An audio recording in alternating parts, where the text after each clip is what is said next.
It's sometime after midnight in the Anatolian countryside, and the only sound along the dry, stony path is the rhythm of sandals hitting the earth. Fast, sure, deliberate. No hoofbeats, no wagons, no flickering lanterns. Just a lone man. Running, you are that man. An ulak, an imperial courier in service of the Ottoman Sultan. It's the 16th century.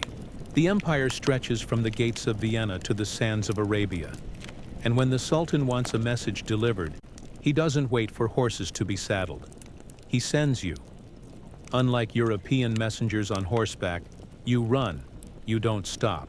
You don't speak, you don't carry much. Your message is sealed and slung across your chest in a waterproof leather satchel. You eat when the sun rises, drink when the ground provides it, and sleep, only when ordered. The Empire of Roads, the Ottomans inherited an empire of communication from the Byzantines and expanded it into a miracle of dull logistical genius. The Menzel system, an intricate network of relay stations, stretched across thousands of miles.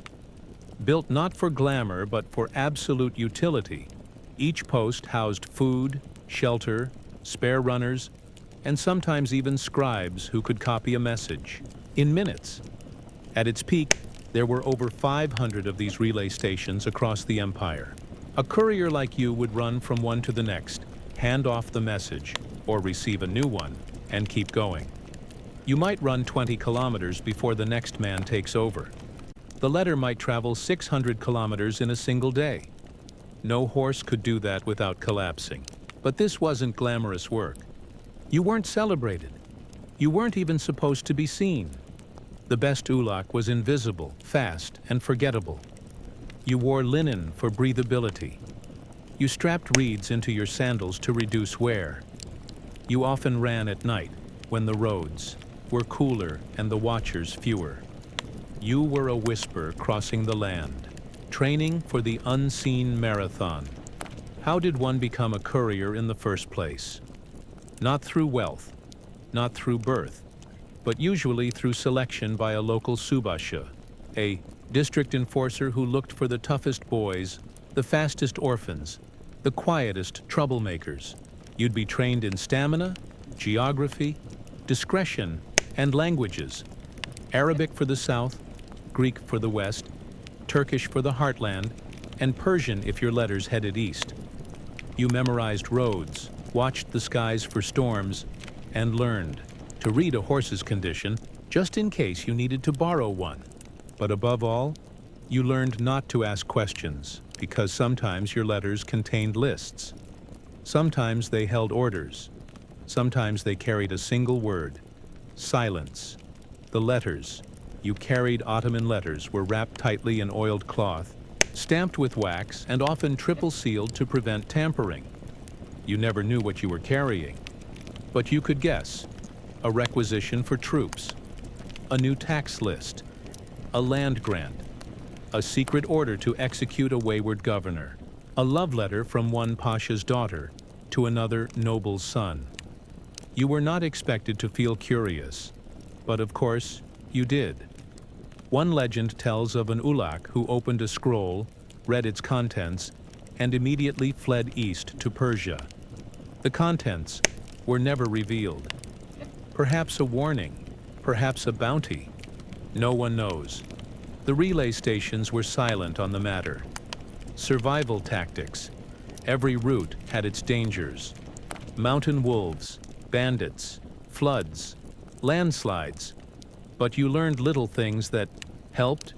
You tied charms into your sash, verses of the Quran, feathers from a heron, old coins polished smooth.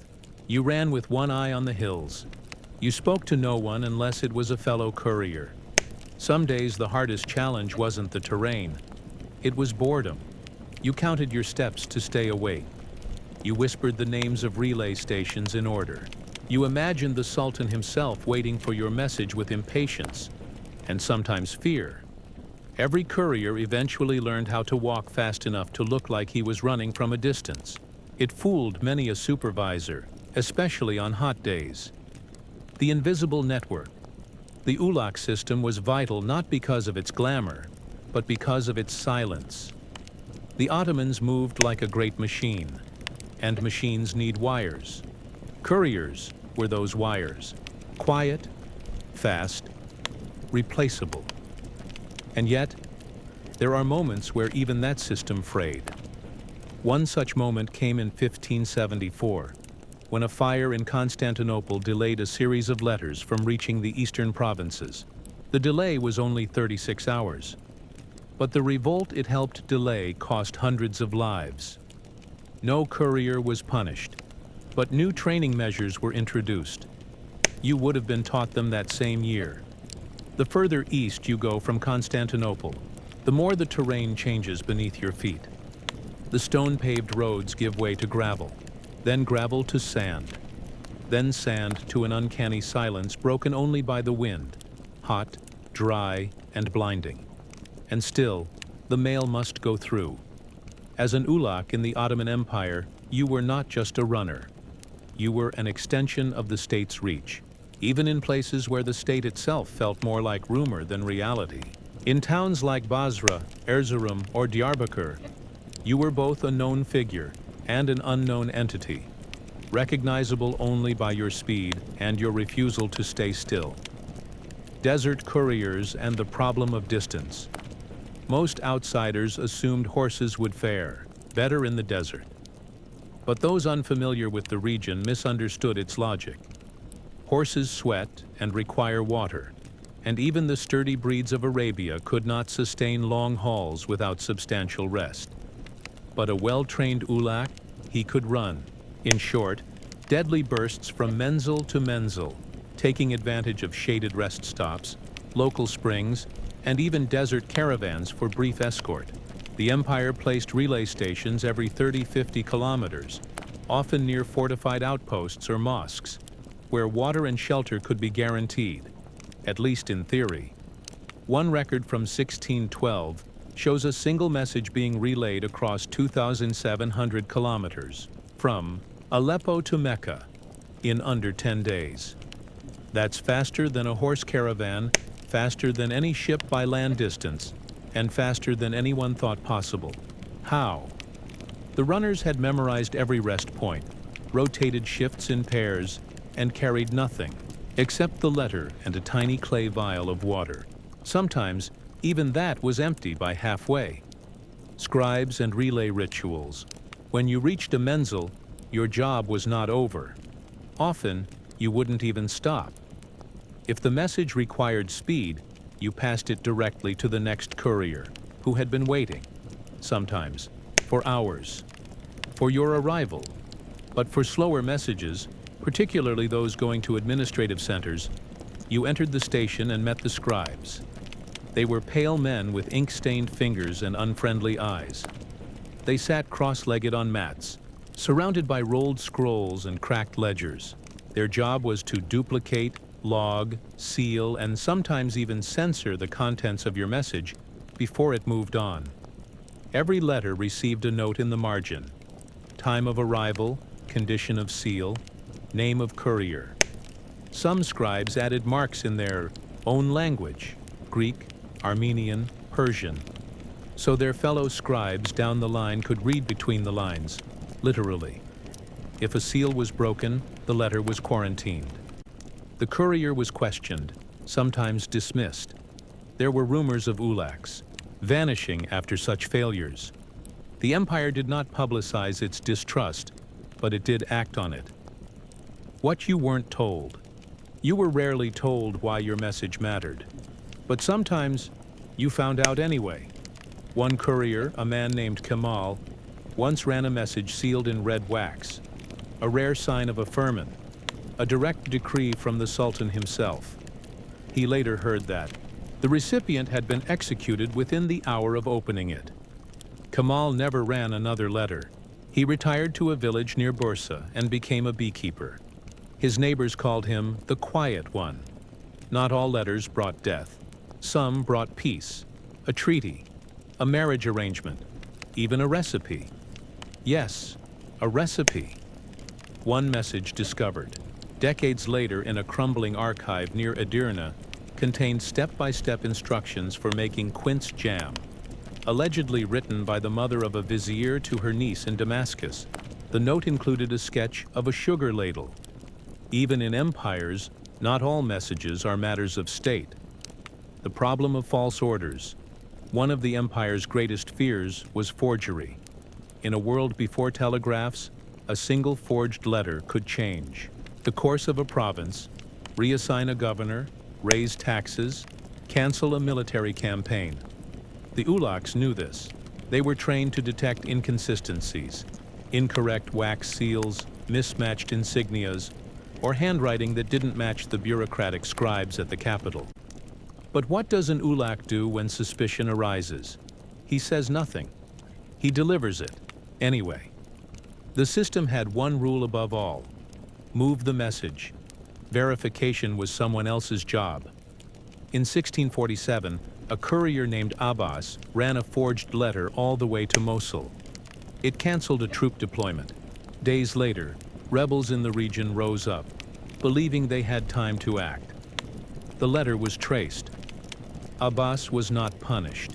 Instead, the scribe who accepted it at the menzil was executed. Abbas went back to running. He completed 93 successful deliveries.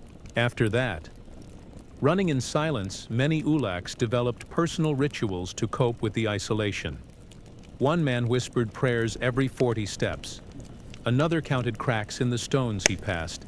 One courier even tied bells inside his satchel, not to ring but to remind himself he was carrying something precious.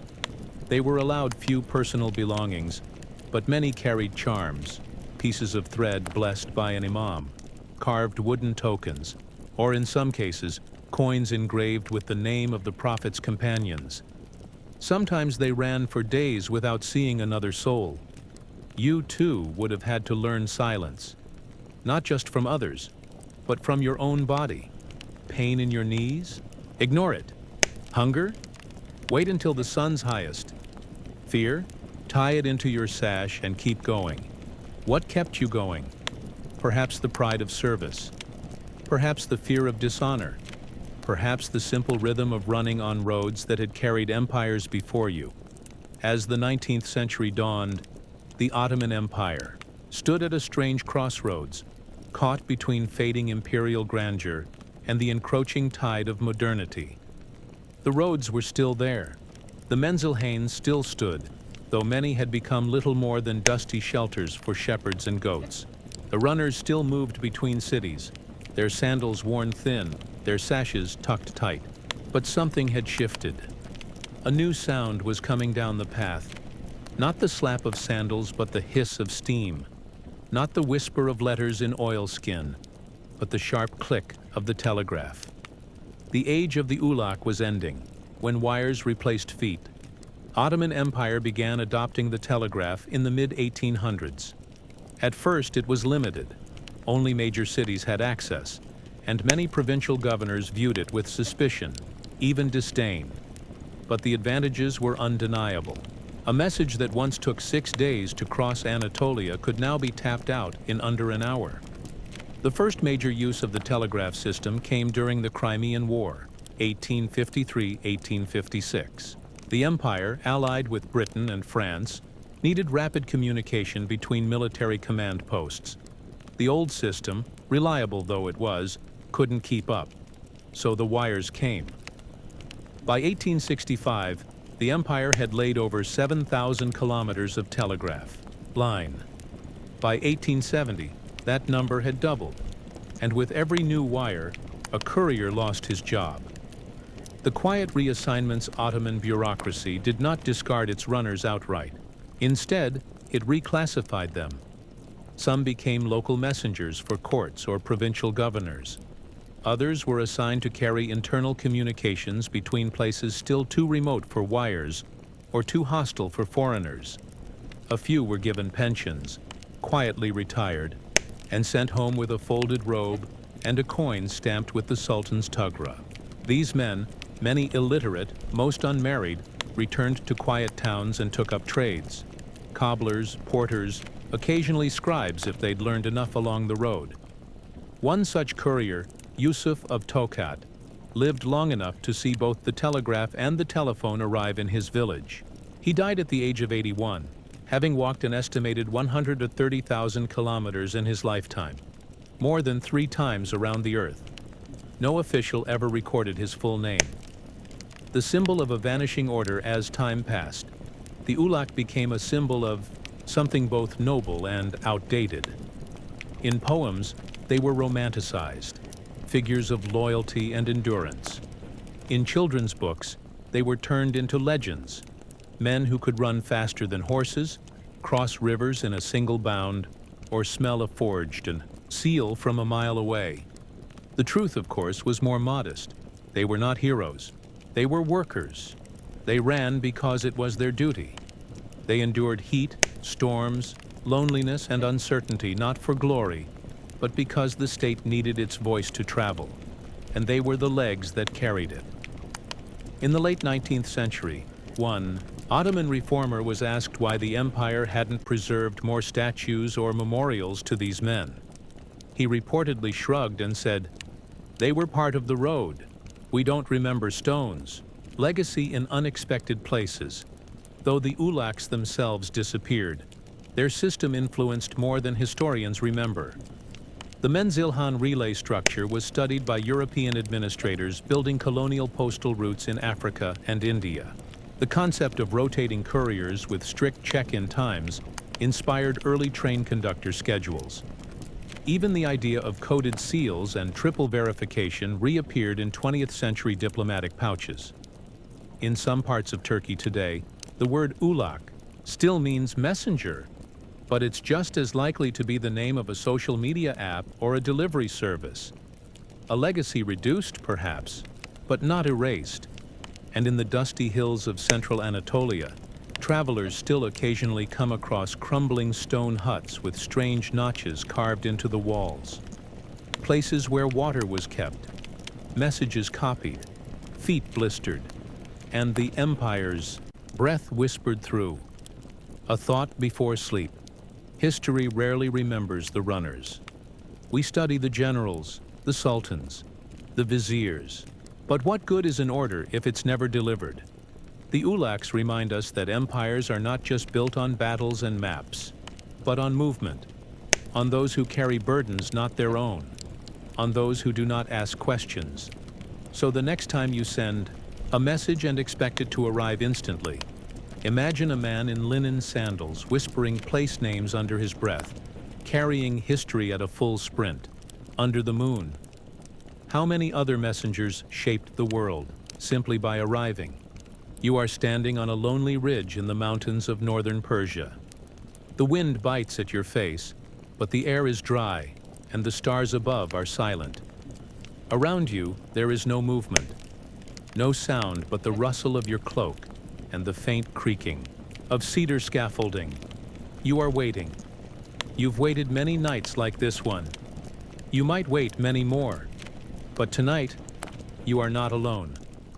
A flicker. There, far to the west, a glow emerges on the next ridge over, a small, silent bloom of flame. You snap to attention, lift a torch, and prepare to pass the signal. You are a firekeeper in the Persian Sarkashan, a network of ancient beacons designed to carry messages across the empire. No words, no riders, just light, relayed from mountaintop to mountaintop, faster than any courier could ever hope to run. It is the 5th century CE. The Sassanid Empire is at war again, and the fate of a city may rest on your next move. The first light. Why fire was faster than feet. Before telegraphs, before horseback relays, and long before radio, there was fire. Simple, brutal, visible. Ancient civilizations across the world used fire beacons to send urgent messages, warnings of invasion, changes of leadership, calls to arms. But the Sassanid Persians refined the idea into a highly structured, almost bureaucratic art form. They called it the Sarkashan system, meaning roughly line of fire or fire relay. It stretched from the western border near the Byzantine frontiers to deep into what is now Iran. even brushing the Persian Gulf. Built along ridgelines and plateaus, these beacon towers used raised platforms, pre-measured fuel supplies, and coordinated signal timings. In ideal conditions, a message could travel hundreds of kilometers in under an hour, faster than any horse, faster than any runner, but only if the keepers stayed alert and the weather obeyed. How the chain was built. Every Circassian station was selected with obsessive care. Visibility to the next tower was paramount. Mountains helped, so did natural outcroppings. But if nature didn't cooperate, the Persians built scaffolds. Tall, narrow, and simple. Layered timber, stone bases, clay platforms. Each tower held a storage room, typically underground, where bundles of dry brushwood were kept. The brush was soaked in oil, or sometimes resin from the nearby forests. Charcoal markers on the ground showed where flames were to be set for consistency and brightness and shape.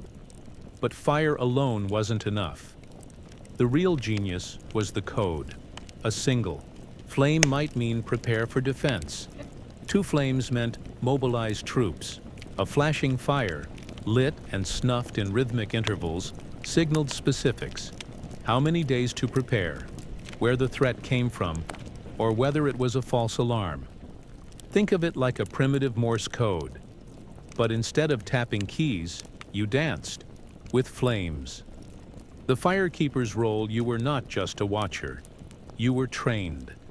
Most firekeepers were chosen from border towns, often the sons of guards or low-level administrators.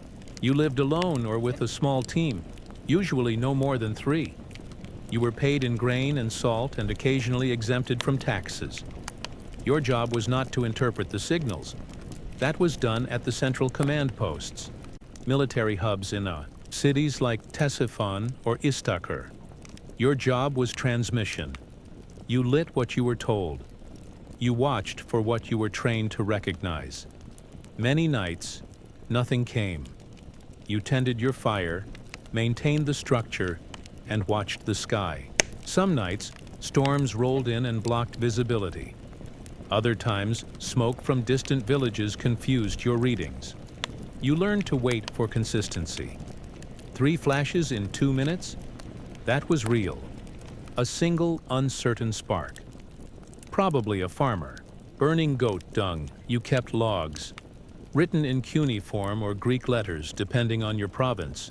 The empire didn't care how you wrote, only that you wrote. Failures in the chain. Despite the system's brilliance, it wasn't perfect. The most infamous failure occurred during the reign of Khosrow in the 6th century. A sudden Arab raid from the south caught several Persian towns off guard. Later analysis showed that a single firekeeper had misread a spark from a neighboring tower during a sandstorm and chose not to light his own signal. The result? No warning reached the military hub until it was too late. The firekeeper was found, questioned, and, according to the chronicles, stripped of his rank and made to serve as a cook in the very city he failed to warn. But even this failure led to reform. From then on, each signal was confirmed by 3 towers, not 1. Redundancy, overspeed. It made the system slower, but more reliable. Fire and shadow. Standing at your post, waiting for flame, you start to notice patterns, how the stars move, how the moonlight changes the land's texture, how wind behaves before a message arrives.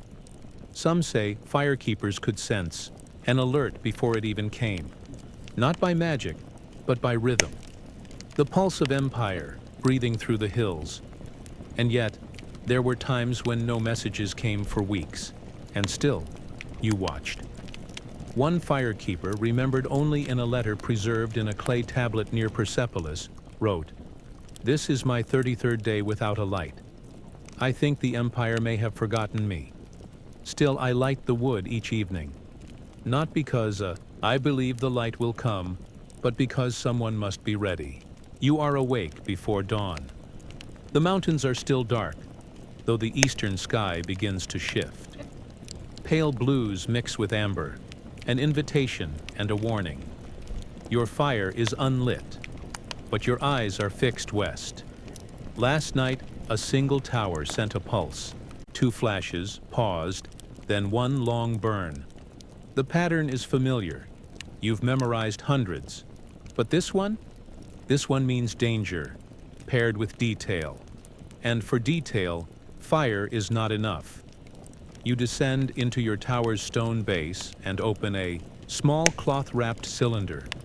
Inside are tightly rolled flags, red, yellow, black, and a board etched with symbols. You're about to use the most advanced version of the Sarkasian relay, fire augmented by semaphore. When flame isn't enough, the Sassanids knew early on that fire signals, though fast, were limited in complexity. A few patterns could convey urgency, but empires need more than danger is coming. They need to say from where, how many, how soon. And so, fire was paired with flags. By day, firekeepers used semaphore boards, large wooden panels painted with symbols and colors, to convey additional information. In clearer regions, these boards were mounted on poles or ropes and hoisted for neighboring towers to see. At dusk or dawn, they caught just enough light to reflect signals. Red flags meant military movement. Black indicated death. Yellow warned of disease or famine. A certain pattern of red and yellow might mean rebellion forming, estimated 3,000 men. Northern approach. This system was slower, more complicated. It relied on both towers being awake, both keepers remembering the same codebook. But it allowed nuance in a world of blunt signals. The Persians didn't just relay messages, they curated them. Training in the art of watching semaphore wasn't taught overnight. Firekeepers underwent months of training in observation, memory, and wind discipline.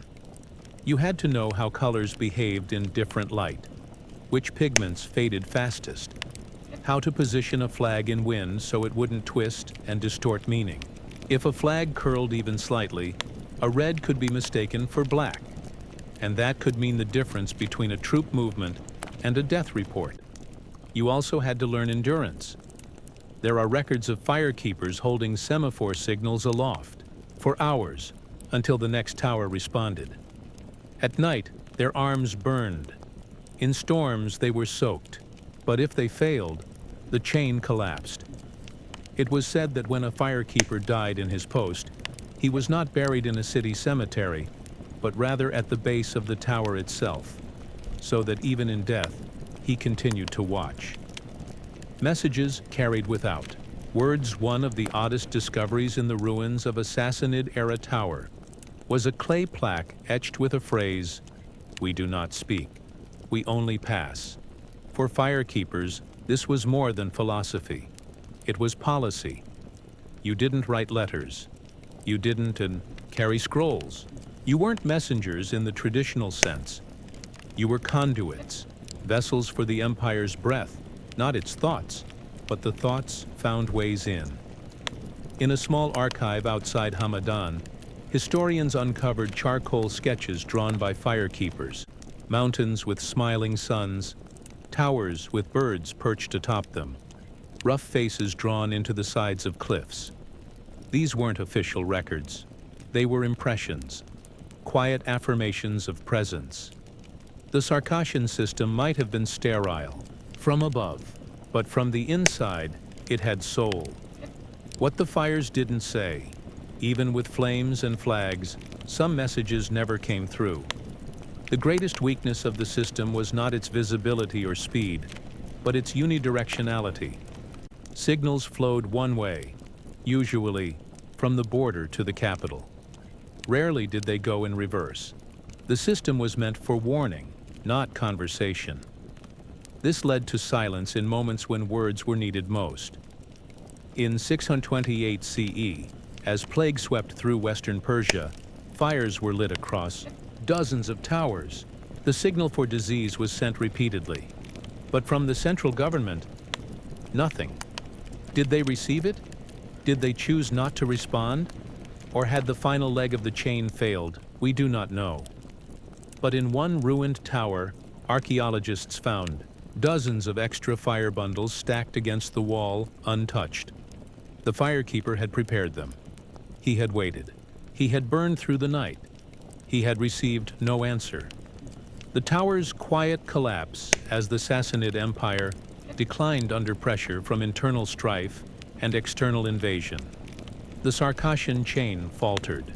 Towers were abandoned. Firekeepers left, unpaid. The relay system, once a source of imperial pride, became a relic, its posts used for shepherd shelter or dismantled for bricks. Yet it didn't vanish all at once. One Greek traveler in the 9th century wrote of seeing a signal tower, still manned by an old man and his son, who claimed to wait for fire that never came. Another account from an Arab chronicler in the 10th century described a silent line of towers stretching like broken teeth along the Zagros Mountains, each blackened with soot, their stairs rotted but their shapes still noble. It is the year 1012. You are no longer a firekeeper. Your son is. You sit beneath the tower where you once kept watch, your knees now too stiff to climb, your eyes too dim to distinguish distant hills. But your son, he climbs with ease. He checks the bundles. He sweeps the platform. And sometimes, he lights a small fire, just a single flame. There are no longer messages to pass. The empire that built the Sarkasian is long gone, fragmented by invasions and internal collapse. But the ritual remains, like a memory etched into stone. And sometimes, sometimes, a distant flicker appears on the farthest ridge, perhaps from another tower, perhaps a shepherd's fire. But you both watch it, just the same. The legacy of the watchtowers, though the formal system of fire relays faded with the Sassanids, its conceptual influence did not. Centuries later, Islamic dynasties in the Middle East, particularly the Abbasids, adopted elements of the Sarkasian model. While they used couriers for official business, they retained high-ground watchpoints, especially for border defense. In Byzantium, similar beacon chains ran from the eastern frontier to Constantinople. Some historians argue these were inspired by Sassanid designs, adopted during early wars, and adapted to Christian imperial use. The Byzantines even incorporated oil lamps and bronze mirrors for use at dusk, adding visual fidelity to a Sassanid idea. Further west, the signal towers of Moorish Spain, atalayas, carried echoes of Persian logic, high placement, rapid line-of-sight messaging, and redundancy of visual codes, but nowhere were they preserved with the same reverence. For the Sassanids, the fire chain wasn't just a tool. It was a spine, and like all bones, when it broke, the body crumbled. The towers themselves, even today, fragments of the Sarkasian towers still stand. In the Zagros Mountains, travelers report squat stone structures with narrow staircases spiraling inside. In the Alborz range near the Caspian Sea, a few half-buried towers sit like ghosts, surrounded by wild fig trees and goats. In 1973, a team of Iranian archaeologists excavated one such site.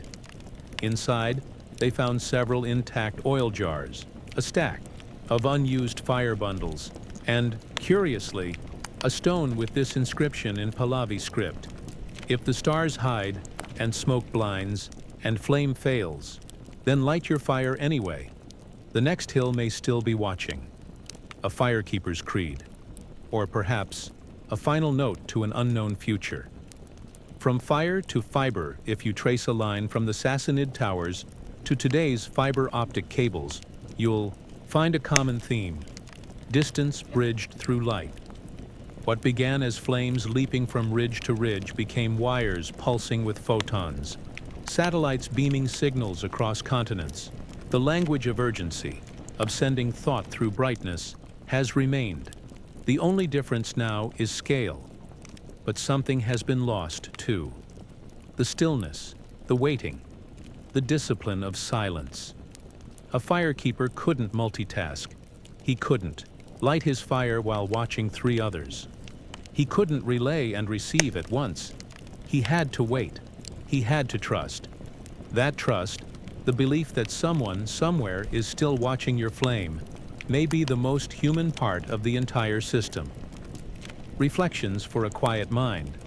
What do we do with the remnants of vanished systems? We often discard them, call them outdated, irrelevant. But every network, every chain of thought and warning, begins with someone deciding to watch, to signal, to care. The Sarkasian firekeepers didn't rule. They didn't write history books or lead armies, but they kept the lights on when the world went dark. Their fires, flickering across the night hills, remind us that history isn't always loud. Sometimes it glows. So if ever you stand alone on a high place, looking out across the land, remember this. Someone once stood there before you holding a flame, not for themselves, but for someone they would never meet. And perhaps that's the oldest form of hope. The year is 1433. You are standing in a government storeroom in Nanjing, the southern capital of Ming China. All around you are stacks of bamboo boxes and tightly wound scrolls. The room smells of dried ink, old rice glue, and damp wood. Outside, an official paces. He's waiting. Inside, you're holding a small empty jar. It once held seal paste, red cinnabar used to stamp imperial edicts. You glance at the desk. No ink, no blank scrolls. The paper clerk had reported the shortage 3 days ago, but no shipment has come from the paper mills. The order in your hands authorizes the deployment of 25,000 soldiers to the southern coast. Pirates have been sighted. Towns demand protection, but without paper, the orders cannot be signed. The army cannot move. The empire waits for pulp. Why paper mattered more than gunpowder.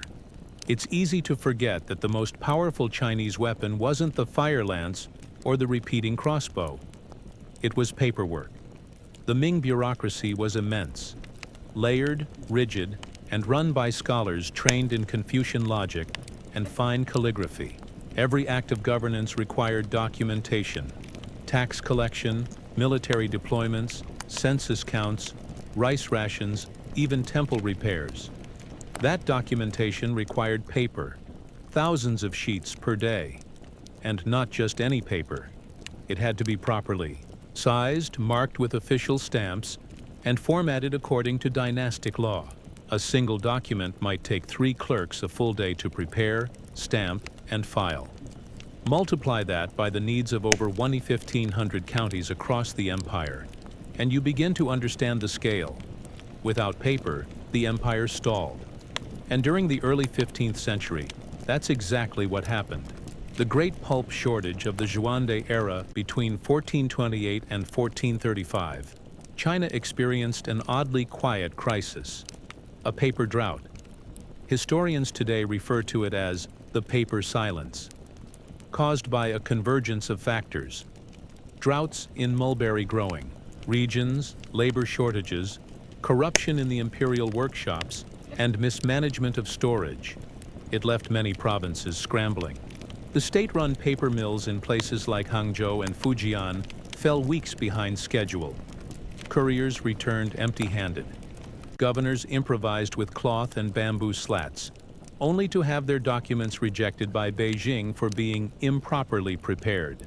In Nanjing, records show over 400 military documents awaiting parchment in a single month. One memo reads, 3 orders to mobilize troops cannot proceed due to lack of fiber, awaiting harvest of reeds. In another, a desperate provincial magistrate tried to reuse Buddhist sutras to draft a shipment request. The monk who caught him filed a complaint. The official was fined. The rise and strain of the paper mills. The Ming state relied on a system of specialized paper factories called Zhijichang, many located in the southern provinces. These mills employed artisans skilled in making Xuan paper, prized for its smoothness and ink absorbency. But demand quickly outpaced supply. An edict from 1412 shows that nearly 40% of state-produced paper was consumed in Nanjing alone, with additional quotas going to examination halls, the censorate, and military planning departments. To make matters worse, most of the papermakers were seasonal workers, farmers who returned to the fields during planting months. In dry years, they didn't return at all. Attempts to mechanize production failed. A prototype wooden press broke after a single day. A suggestion to import paper from Korea was rejected for fear of foreign impurities. The empire insisted on perfection, but perfection takes time. What happens when orders go missing? Imagine, you are a Ming general waiting in a border town. You have 12,000 men, some of whom haven't been paid in weeks. Your scouts report bandit movements to the west. Your instincts tell you to strike now, but you can't. You've submitted the proper petition, complete with rice paper annotations and copies sent to the Central Military Commission. But your authorizing document, your one chance to act without being charged with treason, never arrives. It's not that it was denied, it was never printed. Meanwhile, bandits cross rivers, villages vanish, and you wait, not for orders, but for the blank sheet on which they would have been written. The bureaucrats work around some officials found creative solutions. One governor in Jiangxi began issuing verbal edicts, citing emergency powers. He kept a log written in charcoal on a wooden board. When the board filled, he shaved it clean and started again. Another clerk, assigned to tax filings, cut parchment from old ledgers, flipping them upside down and writing between lines of faded ink. But these workarounds weren't legal. The Ministry of Rights rejected over 200 documents during this period for unorthodox presentation. In one case, an entire grain shipment was delayed 2 weeks because the invoice had been drafted on stitched-together fabric, which, while legible, was considered undignified. It wasn't that the empire didn't function without paper. It refused to. What else ran on paper? Imperial exams. Candidates were tested using paper scrolls. The exams were so strict that even smudges could invalidate a response. Silk quotas. Bureaucrats tracked every thread exported and taxed it accordingly. Astrological warnings. Imperial astrologers issued bulletins on upcoming celestial events, all handwritten on colored parchment and filed for reference. So when the paper shortage deepened in 1433, nearly every function of state slowed. For 3 months, no new astrologer reports were issued.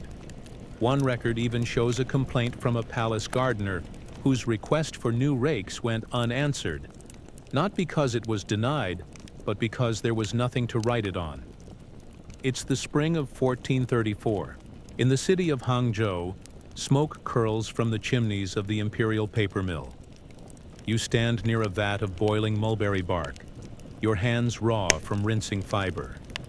The air is thick with steam and the smell of wet pulp. You are not a scribe or an official. You are one of thousands conscripted into emergency labor, part of the Ming government's solution to a crisis no army could fix. You are making paper, one strained sheet at a time, under the supervision of men who have never picked up a brush, but now hold the empire's tempo in their calloused hands. The paper shortage has dragged on for nearly 6 years. But now, something is changing. The imperial response. When the Xuande emperor was finally alerted to the scale of the disruption, he reacted not with fury, but with strategy. A quiet edict, issued in late 1433, authorized a state of literary emergency. It permitted local governments to reuse existing paper stock when possible, temporarily bypass formal formatting for urgent documents, request conscripts from the countryside to support mill labor, employ Buddhist and Taoist temple scribes for government transcription. These changes might seem minor, but in a bureaucracy where ink thickness and stamp position were once matters of life and death, they marked a radical shift. Suddenly, the inflexible machine of the Ming state began to wobble toward something unfamiliar. Adaptation. The temple. Scribes' one of the most curious solutions came from the religious sector. Temples had always maintained their own libraries, often better stocked than government archives. Their scribes were fast, their handwriting clean, and their ink made in-house. The empire turned to them. In major cities like Suzhou and Chengdu, temporary scriptoriums were set up in monastery courtyards. Monks transcribed tax records, copied land titles, and even drafted military orders. Some were skeptical. Could religious scribes be trusted with state affairs? But necessity overruled doubt, and the results were often excellent. The monks' practice of copying sutras translated well to bureaucratic detail. Their style was quiet, deliberate, and symmetrical. In some provinces, monks' documents were preferred over those from state clerks. It was, perhaps, the first time that Buddhist handwriting shaped government policy. The rise of hybrid documents. Not all records from this era look proper. Historians today refer to hybrid scrolls, documents that combine fragments of old records, temple paper, silk margins, and in one instance, the back of a landscape painting. These scrolls often featured clashing inks, odd handwriting, or reused stamps. Some were annotated directly onto wood or ceramic tiles and stored in libraries for safekeeping. One particularly inventive governor in Fujian drafted military orders onto lengths of unused fishing net, coating them with resin to keep the ink from running. The message was then cut into strips, rolled, and delivered by Coastal Courier. The net order worked, the general complied, and the pirates retreated. Innovation, once discouraged, had become survival. Back in the mills, meanwhile, the paper mills adapted too. New sourcing methods were trialed. Instead of relying solely on mulberry, millers used hemp scraps, rice straw, and even worn-out clothing. These were pulped, strained, and pressed using bamboo screens. One artisan's notebook from the Hangzhou mill outlines a cloth rice blend, which mixed shredded rags with boiled rice paste to create a thick, absorbent paper. It was coarse, but serviceable. By late 1434, paper output had nearly doubled. Mill workers were offered grain bonuses. Temple scribes were honored in local ceremonies. And bureaucrats began relaxing their grip on formatting, focusing instead on clarity and timeliness. For the first time in Ming memory, the empire's paperwork bent and did not break. The quiet return to normal by 1435, the crisis had largely abated. New fiber crops were planted. Mill apprentices became masters. Emergency measures slowly reverted to protocol. But some changes lingered. A generation of clerks had learned to improvise. Temple scribes had tasted administrative power, and officials had seen what could happen when the empire placed tradition above function. The Ming state tightened again, but not completely. Even into the late 1400s, records show continued use of hybrid scrolls in frontier regions. A governor in Yunnan petitioned in verse, written on dyed cloth. Another in Guizhou used stitched bamboo fans as ledgers during summer months. Old habits die hard, but new ones, born of crisis, rarely vanish entirely. What did the crisis reveal about the Ming mindset? The paper shortage was never glamorous. No armies clashed, no revolts ignited, no palace coups erupted. But the crisis revealed something deeper about Ming China. Its astonishing reliance on process. The empire did not function on charisma or improvisation. It ran on instructions, reports, and scrolls. It needed paper not just to remember, but to act. And yet, when the pulp ran dry, people adapted. Monks became scribes. Nets became memos. And a government built on ink learned, briefly, to think. The storm has passed. By 1436, the paper crisis is a fading memory, tucked into the corners of bureaucratic reports, summarized in a few lines. Shortage resolved, quotas restored, But beneath those neat brushstrokes are lives changed forever. You are a clerk again. Your inkpot is full. Your brush is smooth. And yet, your hands tremble. You haven't forgotten those silent days, waiting for scrolls that never came. You remember copying land records on rags, watching a monk fix your brush technique. You remember being scolded for formatting, but thanked for speed. Now, everything looks proper again, but nothing feels the same. The anonymous bureaucrats. For centuries, the Ming civil service was a machine of quiet minds. Its clerks were often invisible, background labor in the grand theater of imperial command. They didn't make policy. They documented it. But during the paper crisis, these men became the front line. Clerks like you had to invent. You borrowed paper from neighbors. You sent runners to temples. You tested how long you could reuse a single brush before it frayed. Records from the Ministry of Personnel include obscure footnotes, praises like Zhou Jin, county clerk of Tongzhou, continued land records uninterrupted during the shortage. Li Wei, junior scribe, recorded tax flows using lotus paper and was commended for steadiness. It wasn't fame, but it was noticed. Living inside the paper. Most scribes lived in quiet apartments above the office. You worked from dawn to lantern light. Your world was ink, stamps, margins, and silence. You sharpened your knife for trimming scroll edges. You learned the smell of mold creeping into storage trunks. You developed a habit of folding paper exactly 3 fingers wide, out of both elegance and superstition. When paper returned in force, so did the rituals. A new shipment arrived, you bowed to it. You logged every bundle. You stored them by grade, by grain, by district assignment. But in the margins of those fresh documents, some clerks left tiny marks, a dot, a curve, a tiny animal shape. Not official, not visible, but personal. A record that you had been part of this moment. Ink as identity in Ming China. Your handwriting defined you. Brushstrokes were examined in civil exams. Ink consistency spoke of character. Spacing showed moral discipline. Scribes who worked quickly but legibly were considered righteous and calm. Sloppy characters suggested laziness or arrogance.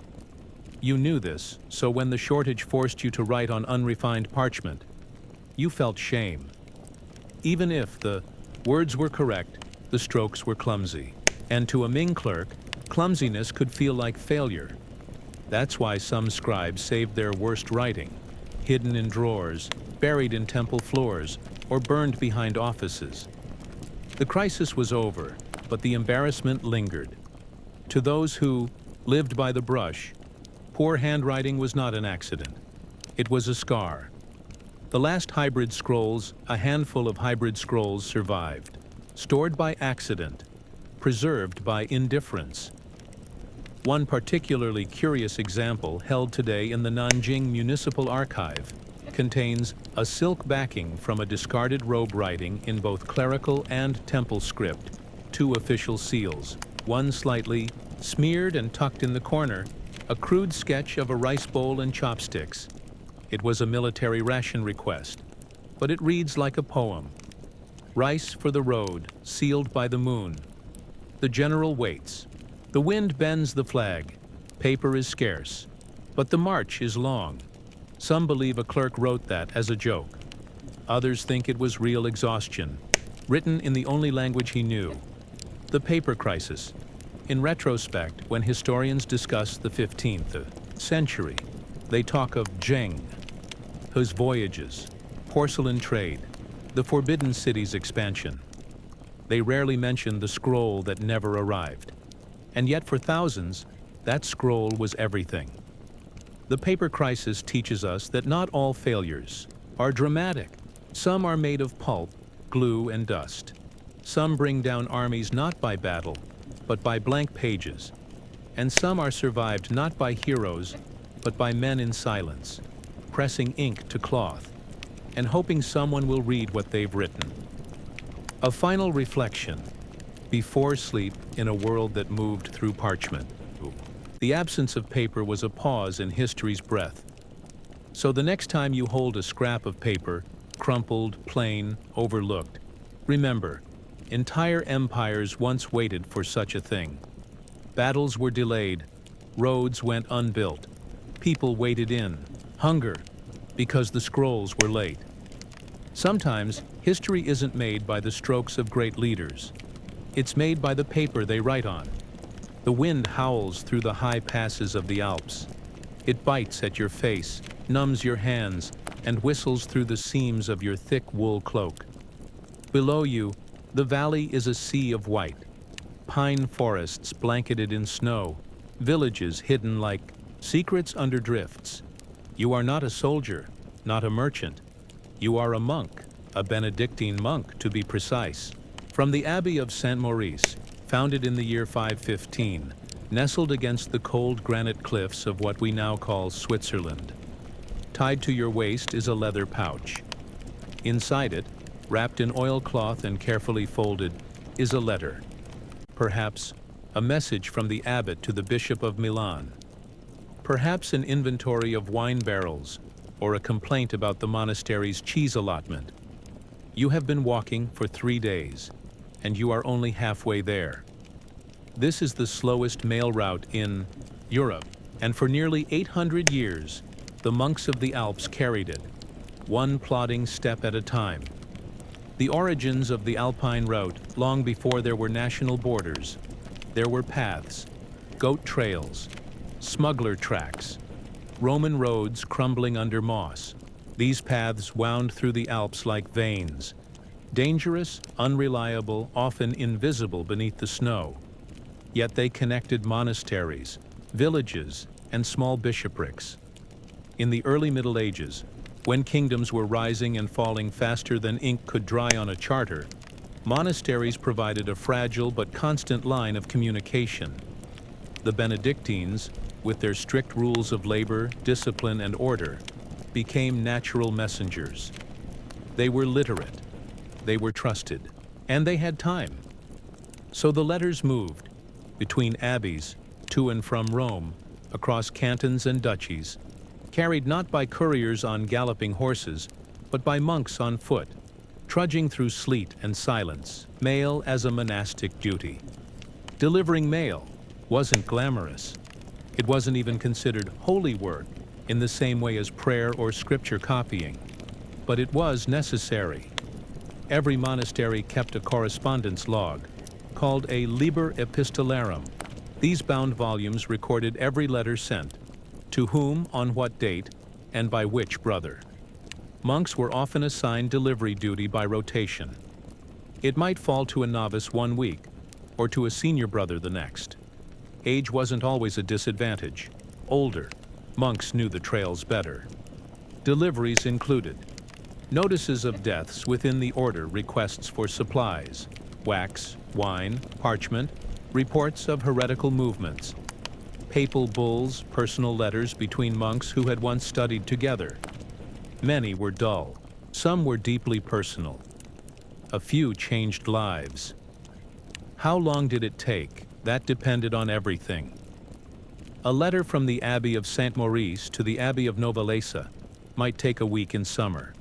In winter, 2 weeks, 3, or not at all. Avalanches, snowstorms, or swollen rivers could halt a delivery for days. In spring, mudslides made paths treacherous. Wolves, though rare, weren't unheard of. One monk wrote, "I carried the Lord Bishop's rebuke in my pouch. The wolves followed for 3 hours. I wonder now if they sensed the contents." It was common practice to carry 2 or 3 copies of each letter, sewn into different parts, of the robe or boots, to ensure survival if a monk fell or lost his satchel. The gear of a monastic postman, you wore no armor. You carried no sword, but you weren't unprepared. Standard equipment included a hooded wool cloak, waterproofed with tallow leather boots, reinforced with straw insulation, a walking staff tipped with iron for ice and balance, a pouch lined with waxed linen a bell or whistle to signal to other travelers in the fog, a rosary. Always some monks also carried herbal salves or dried berries for energy. In especially treacherous seasons, monks traveled in pairs, tied together with rope. And always, the letter was kept dry, safe, and protected, even if everything else froze.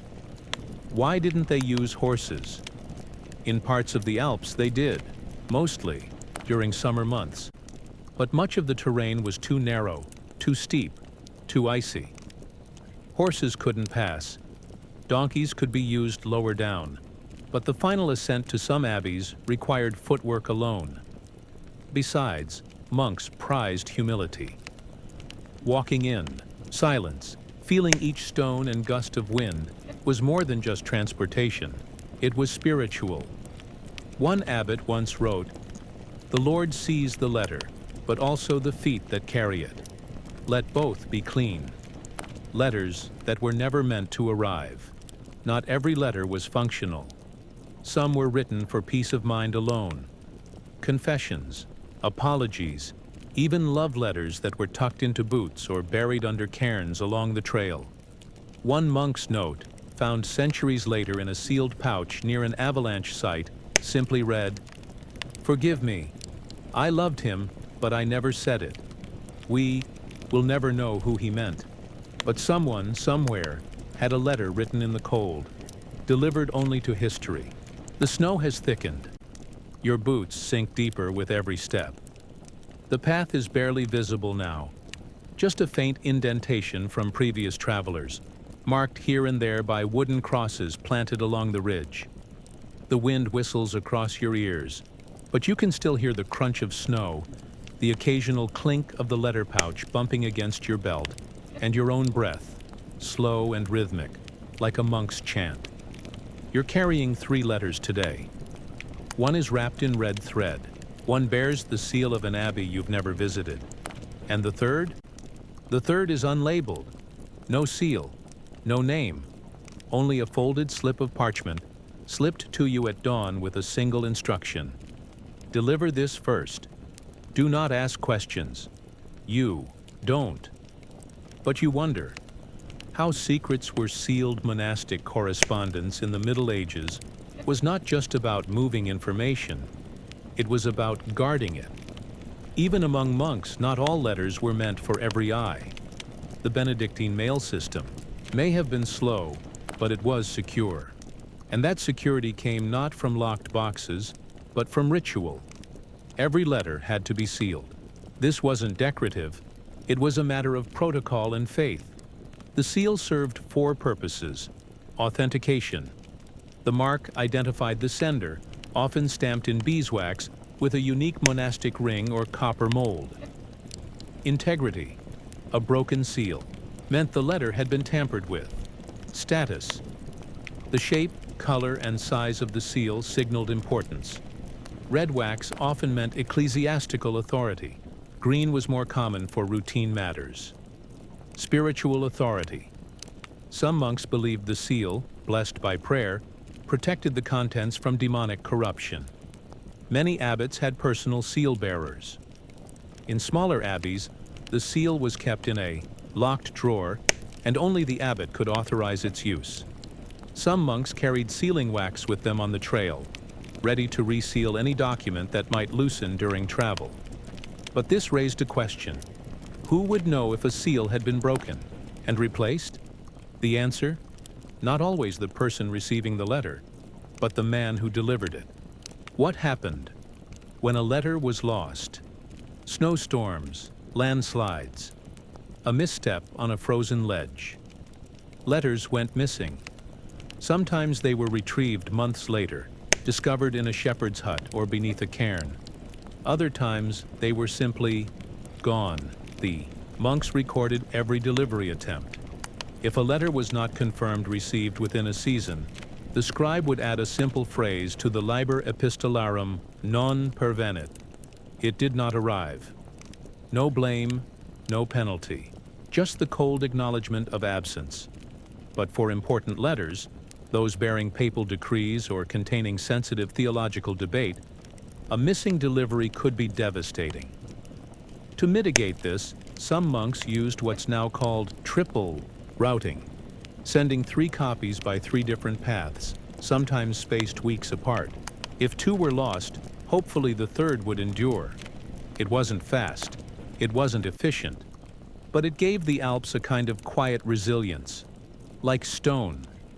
The risk of interception, in an era of shifting borders, wars, and excommunications, not everyone respected the sanctity of monastic mail.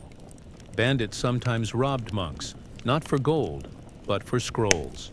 Competing abbeys might intercept messages to learn of wine production, land disputes, or doctrinal weaknesses. Even secular lords, suspicious of Rome's long reach, occasionally stationed guards near passes to inspect documents under the guise of protection. To counter this, monks employed coded language. Some letters used abbreviations that only a trained eye could decipher. Others relied on vague phrasing. The flock has thinned might mean fewer novices had joined that season. In rare cases, important letters were written in mirror script or ciphered Latin, reversed to foil prying eyes. Still, most monks believed faith was the best protection. As one wrote in the margin of a 12th century letter, "Let the thief read it. Perhaps he needs the lesson more than the abbot." The ethics of reading. What you carry. This was a subject of quiet debate in many abbeys. Was it a sin for a monk courier to read the letter he carried? The rule of Saint Benedict was clear about obedience and humility, but less clear about curiosity. Some monks insisted that breaking a seal, even in solitude, invited spiritual danger. Others, especially in remote abbeys where rule books faded with the seasons, took a more practical view. If the letter concerned survival, food, shelter, supplies, it was better read and acted upon than delivered late and irrelevant. One story tells of Brother Allard, who opened a scroll en route, saw that it contained urgent warnings of a plague in Milan, and diverted a merchant caravan away from the city. He was never punished, but the scroll was never resealed. The abbot, when questioned, simply said, "The wax may break. The vow must hold. Trust carved into stone." Despite the risks, the system endured, because trust was stronger than speed. Monks were trained not only in calligraphy and scripture, but in discretion. A Benedictine scribe was as much a vault as a writer, and in return, those who received letters responded with equal care. Some monasteries created stone boxes, sealed niches in their outer walls, where couriers could leave messages even if no one was home. These niches, called mutus or silent mouths, were carved with symbols: a quill, a cross, a small flame. If you left a letter there, you could trust it would be read by the right eyes. Centuries later, some of these boxes still remain, cracked and worn, their openings filled with moss. Their messages are long gone, but the stone still waits. It is the year 1781. You are an old man now, bent beneath the weight of time and your worn leather satchel. Your habit is patched in 3 places. Your knees ache, but you walk still, up the same trails, past the same pines, over the same rocks. The mountains haven't changed, but the world below has. The postmasters in Geneva ride horses now. In Milan, there is talk of powdered wigs and Enlightenment salons. You passed a man last week carrying something called a printed gazette. He said it contained 5 letters at once, but you still carry 1 letter at a time. 1 message, 1 soul, folded and sealed. This may be your last journey. You know the abbots are debating whether to continue the service. The new bishop has made a deal with the Royal Mail. Still, you walk, because somewhere down the trail, someone is still waiting for the quiet knock of a monk at their gate. The rise of Royal Mail. By the late 17th century, European states were professionalizing their postal systems.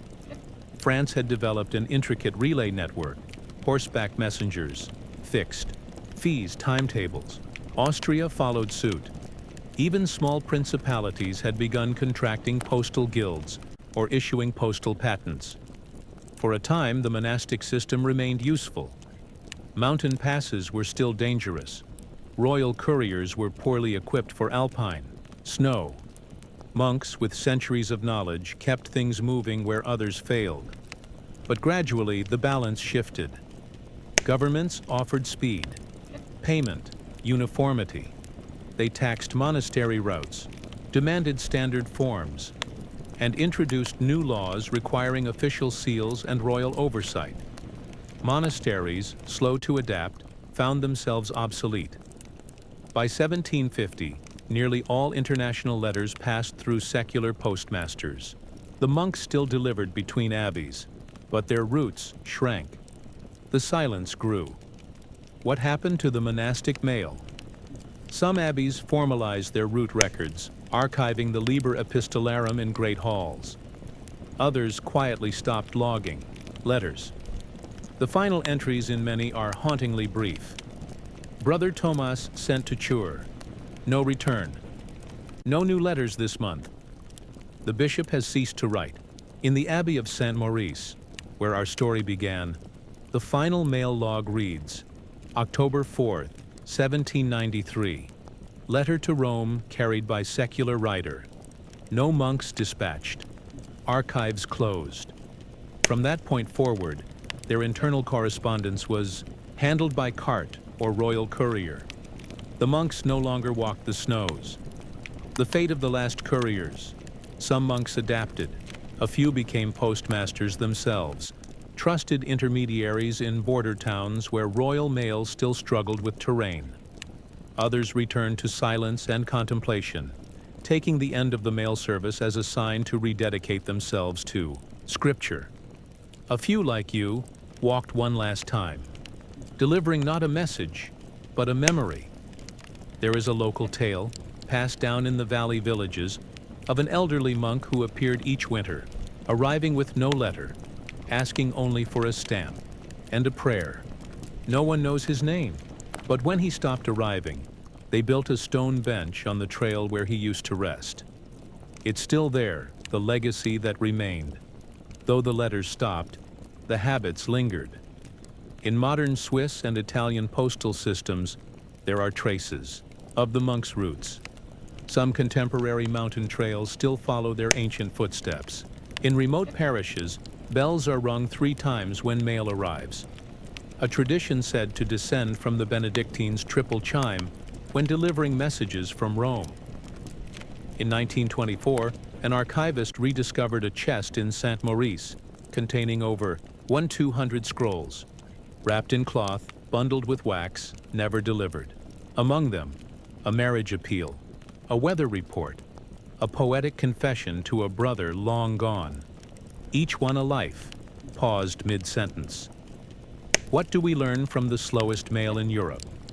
We often celebrate speed, of horses, of ships, of modern algorithms. But history also belongs to slowness, to the careful hands, to the quiet carriers. The Benedictine mail was not efficient, but it was faithful. Its couriers walked not for wealth or praise, but because someone, somewhere, had something to say, and someone else needed to hear it. Even if it took a month, even if it arrived with snow melted into the parchment, even if it never arrived at all. A final thought. Before sleep, in the age of instant messages, there's comfort in knowing that, for centuries, messages were carried not by networks or servers, but by people, walking alone, in silence, across snow and stone, carrying someone's thoughts across the mountains.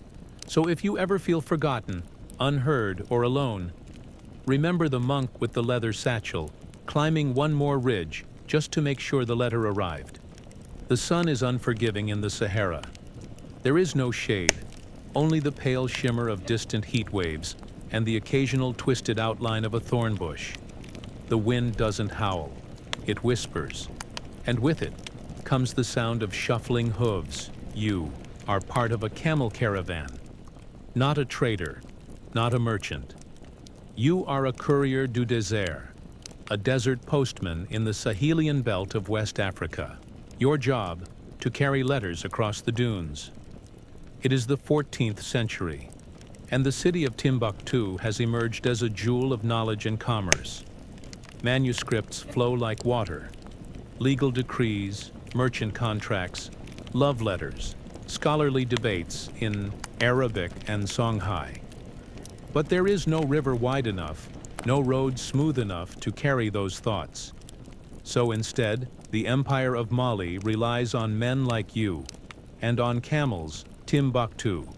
A city of paper in a land of sand by the 1300s, Timbuktu was a crossroads of trade, learning, and Islamic scholarship. Though remote, it was deeply connected, linked to North Africa by trans-Saharan routes, and eastward into the broader Muslim world. It was said that you could find more books than people in its libraries.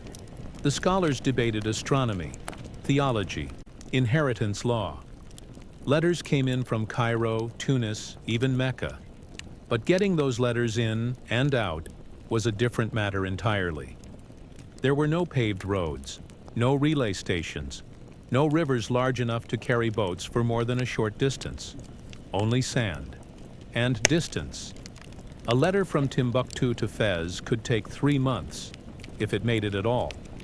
The desert postal caravan. The desert mail system was less a formal network and more a tradition, an understanding among couriers, merchants, and tribal guides. Messages were bundled with trade goods, salt, gold dust, cola nuts, cloth. A single camel might carry a dozen letters tucked into waxed leather pouches, wedged between sacks of dates and bundles of incense. You walked alongside the caravan, sometimes riding, sometimes trudging, always watching the horizon.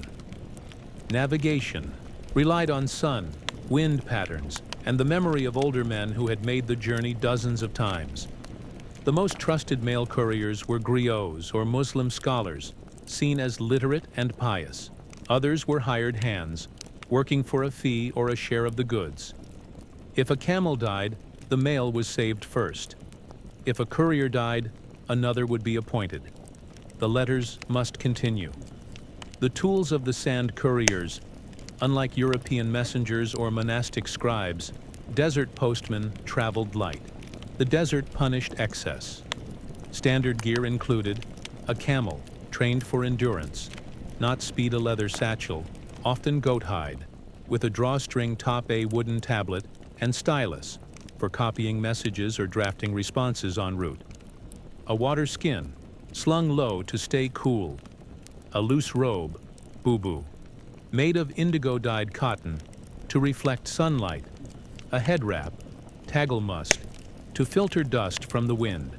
Some couriers also carried prayer beads, a Quran page tucked in a pouch, or a string of good luck, cowrie shells gifted by family.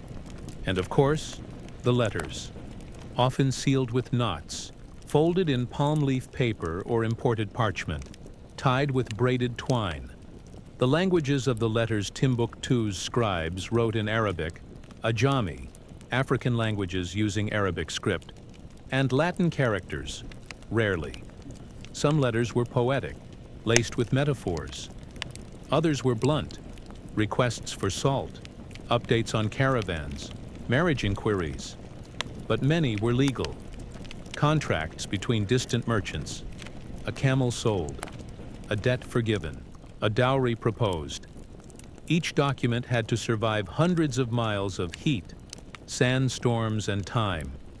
So scribes developed minimalist forms, no flourishes, few loops, compact lines, sparse ink, letters written to endure rough hands and long waits. How? The caravan's moved desert mail did not travel daily. It waited. A message might sit for weeks until a caravan could be organized. At least 40 men, 100 camels, armed guards, and a lead guide who knew the desert's moods. Routes were chosen not for speed, but for survival. Mail moved with trade, not ahead of it. There were 3 main routes: northwest to Morocco, through Sijil Massa; northeast toward Egypt, via Gadams and the Fezzan. East to Kano and Hausaland, over the Sahelian fringe. Each one could take 60, 120 days.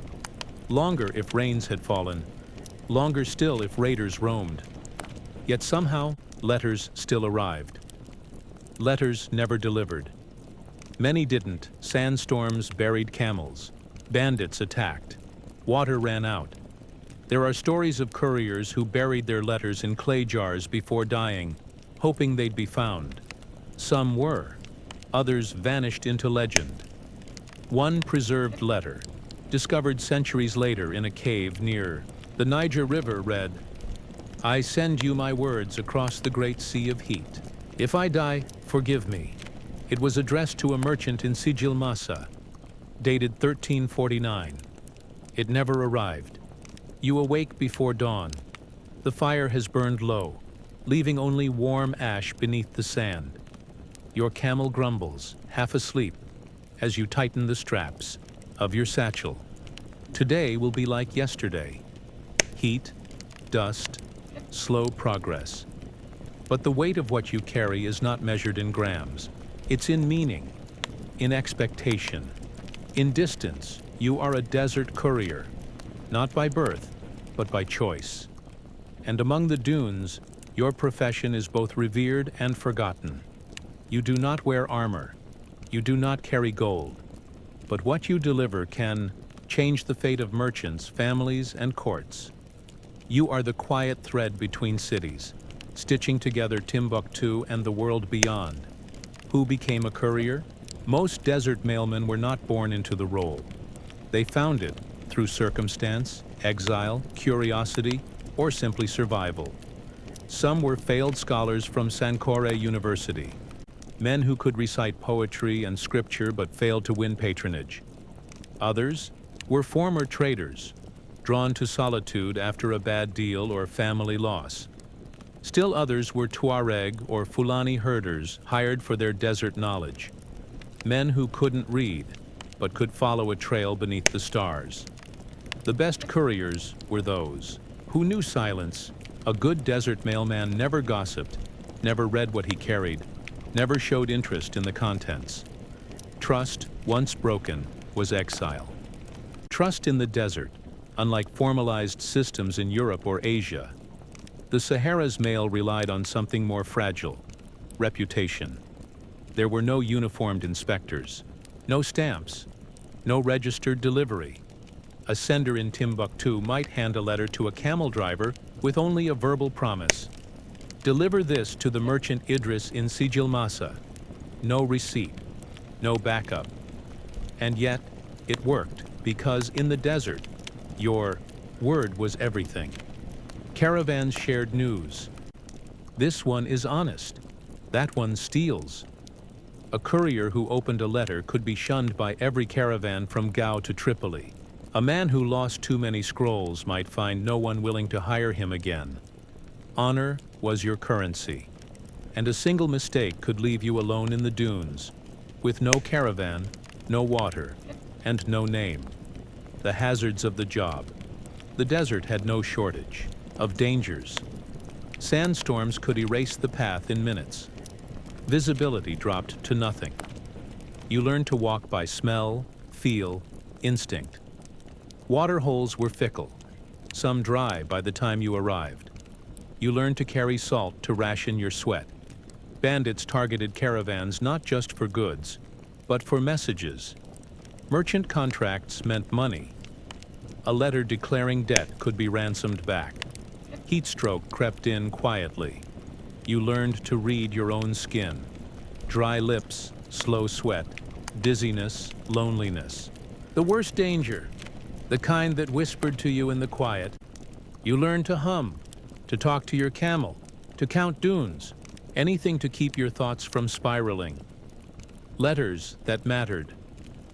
Some letters changed lives. A trade license renewed. A widow requesting debt forgiveness. A scholar announcing his arrival in Fez. A ruler's decree reshaping caravan taxes. But other letters mattered differently. There's one scroll, dated 1372. written in Arabic from a mother in Timbuktu to her son in Marrakesh.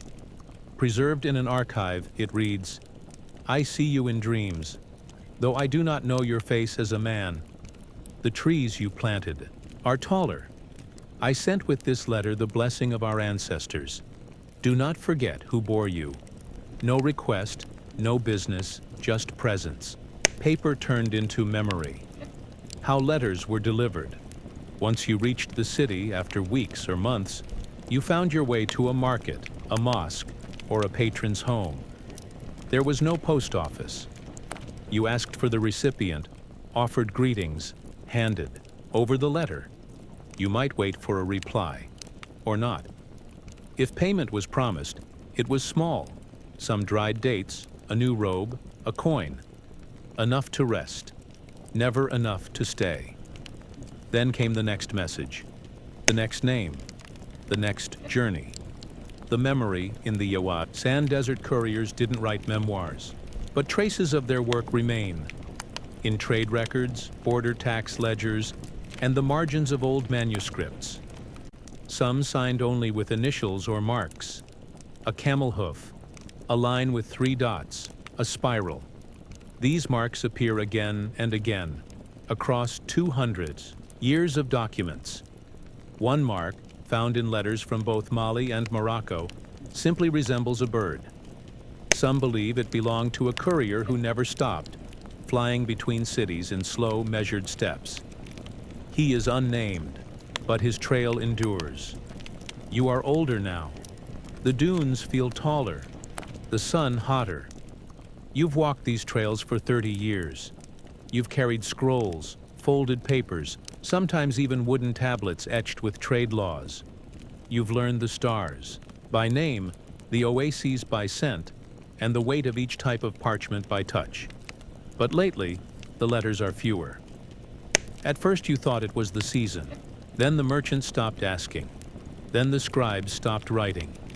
Something is shifting, and though the desert feels the same, wind, sand, silence, you know, the age of the camel postman is ending. The Atlantic turns the map in. The late 1400s, the world tilted. Portuguese ships reached the West African coast.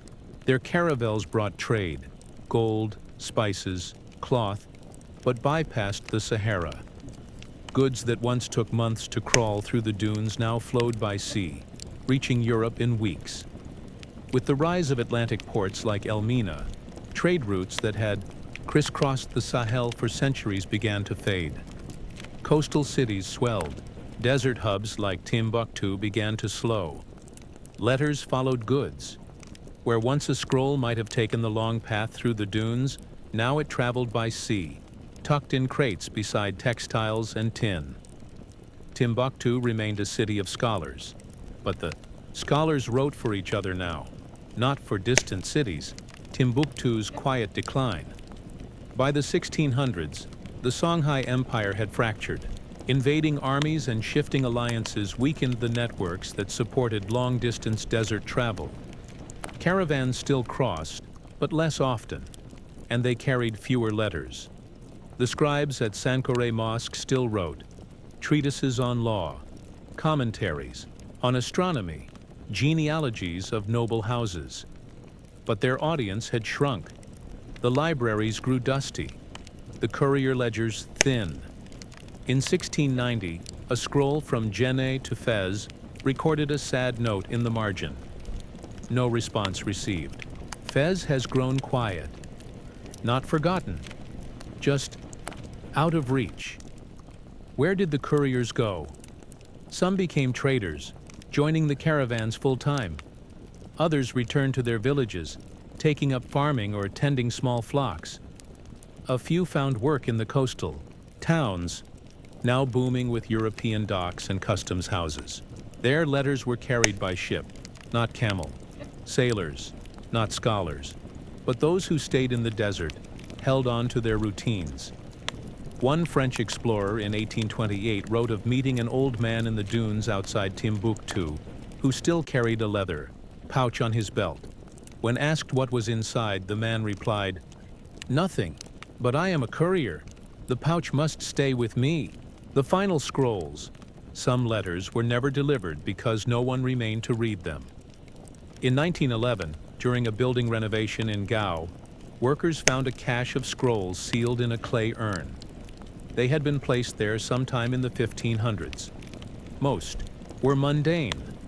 Merchant contracts, religious notes, lists of goods. But one was different. It read, "The road is no longer safe. We have stored the words in clay.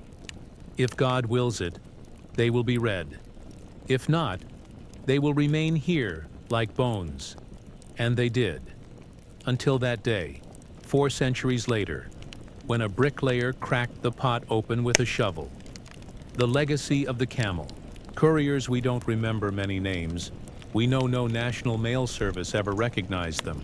No uniforms, no oaths, no maps. But they connected cities. They preserved marriages, debts, poetry, trade, memory.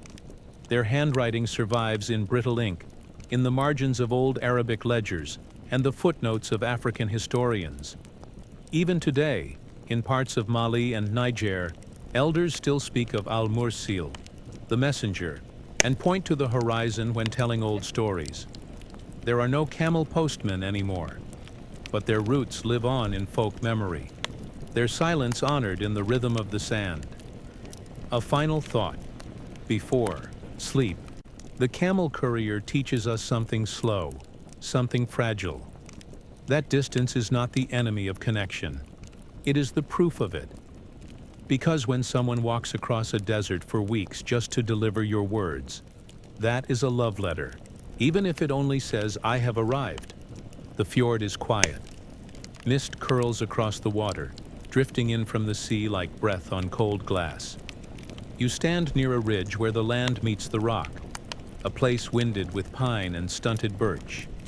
And there it is, half buried, slick with moss, leans a stone carved centuries ago, not tall like the great memorial runestones. This one is small, no higher than your knee. Its markings are shallow, strange, not the long looping branches of standard runes, but a staccato pattern of lines, dots, and gaps. It is a message, but not one many could read. This is staveless runes, a Viking-era experiment in encrypted communication, a kind of proto-code, a short-lived innovation in an otherwise oral culture. It was meant to spread. It never did. The world of the runes. The Vikings carved many rune stones, most memorials, some boundary markers, a few declarations of wealth or faith. But the majority of Norse communication remained oral, spoken epics, oaths, and poetry passed from voice to voice. But sometimes a message needed to be written. Quietly. The earliest runes were part of the Elder Futhark, a 24-character system used across Germanic Europe. By the Viking Age, c. 800–1100 CE, the script had evolved into the younger Futhark, just 16 characters, more compact, simpler to carve. Still, runes were public. Their upright staffs made them easy to read and easy to see. So for a short time, someone, somewhere in Scandinavia, asked a different question. What if we could write without being read? The birth of staveless runes around the 11th century. Carvers began experimenting with a peculiar form of inscription. They removed the vertical lines, the staves, from the runes. All that remained were the curves, angles, and hooks. The result looked like scratches or meaningless shapes, barely distinguishable to the untrained eye. But for those in the know, the meaning was there, hidden in plain sight. The system wasn't widespread. Evidence is sparse, a dozen or so known examples, mostly from Sweden. Some are carved on stones, others on wood or bone. Yet they follow clear patterns, logical substitutions, consistent forms. This wasn't vandalism. It was code. Why encode the runes? Historians still debate the purpose. Privacy. Perhaps these were private messages. Love notes, land disputes, or warnings not meant for public eyes. Religious conflict. As Christianity spread, some pagan groups may have sought secrecy and communication. Intellectual challenge. Carving staveless runes required deeper knowledge. Perhaps it was a mark of elite scribes or cultic leaders. Aesthetic preference. Some suggest the angular, abstract form was simply stylish, but most likely it was all of the above. A blend of function and fashion. A trend. A whisper. A phase in communication history that never fully took hold. Who used them? We don't know their names, but the staveless rune makers were likely literate elites, priests, merchants, or messengers working along the eastern trade routes. One notable stone from Helsingland contains a message deciphered only in the 20th century. The translation? I was here. You knew me. I am gone now. It's not a declaration. It's not even clear who wrote it. But it suggests a kind of awareness, of being read, of being misunderstood, of being forgotten. The work of the carver imagine carving a message that only a handful could ever decipher. Your tools, a chisel, a hammer, and time. Each stroke matters. There is no ink to revise. The curves must be precise. One mistaken angle could shift the entire meaning. In that way, staveless runes were like whispered secrets frozen in stone, intentional, sharp, and meant for just one pair of eyes. The carver had to trust that someone else would know the code. Or not. Some stones may have never been read. Some may still be waiting. The silence of the stones. Why didn't the system spread? Possibly because it was too exclusive, or too slow, or too tied to a world that was changing.